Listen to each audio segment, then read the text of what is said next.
ERC, quality service since 1972, repairing TVs, console stereos, electronic musical instruments, pinball machines, arcade games, and more. Call 836-0454. Ryan Peters with you for this Sunday, April the 26th Weather Xtreme video, and I practically could just repeat yesterday's, although the GFS is showing some changes.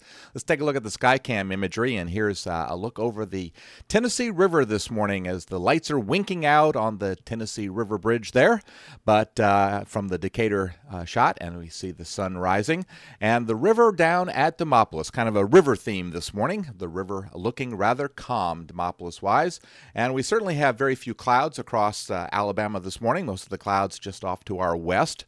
As we look at the surface map, and you can see that high pressure system that was in the southwest Atlantic is still there, nosing in across, with the major weather systems off to the west and northwest of the southeastern United States. At the upper atmosphere, the little short wave that was in southeast Texas yesterday is up into the north central plains, and we have our major trough over the west coast and a major ridge over the east coast.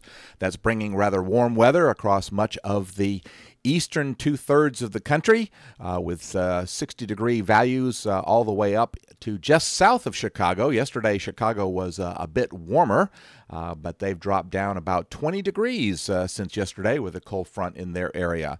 No such change in the southeastern U.S. and across central Alabama. As a matter of fact, our temperatures are on the order of about 4 to 5 degrees warmer than this time yesterday, with you see Birmingham there at 61 at this hour, just before 6 a.m. QPF-wise, not a great deal of change. QPF numbers down just a little bit from yesterday, with a major area of rain just to our west and northwest, causing amounts or producing amounts on the order of about 5 to 7 inches across a large section of the breadbasket of the U.S. And Storm Prediction Center outlooking for day one, a moderate risk in western Texas and western Oklahoma and parts of south central Kansas.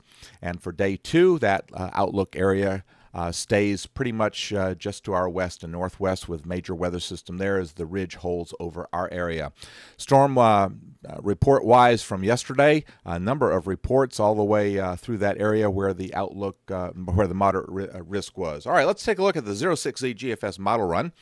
And there's the high pressure today that will be keeping things very nice. We'll probably not see record temperatures, and Birmingham tied its record yesterday.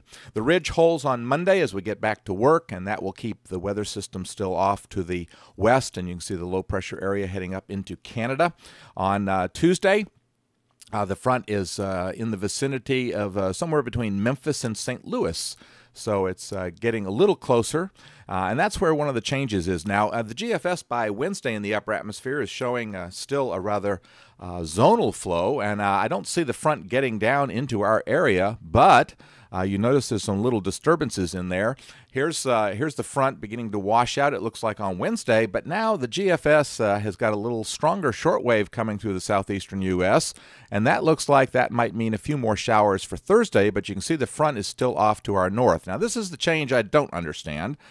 The GFS has now got another front approaching on Friday, but the upper atmosphere pattern is still pretty zonal across here, and yet the GFS is suggesting on Saturday that the front will get down into our area. I'm not sure that I'm buying into that yet. I think that there's a possibility that this might be right, but I don't know. That just the upper atmosphere flow just doesn't seem kind of right with that.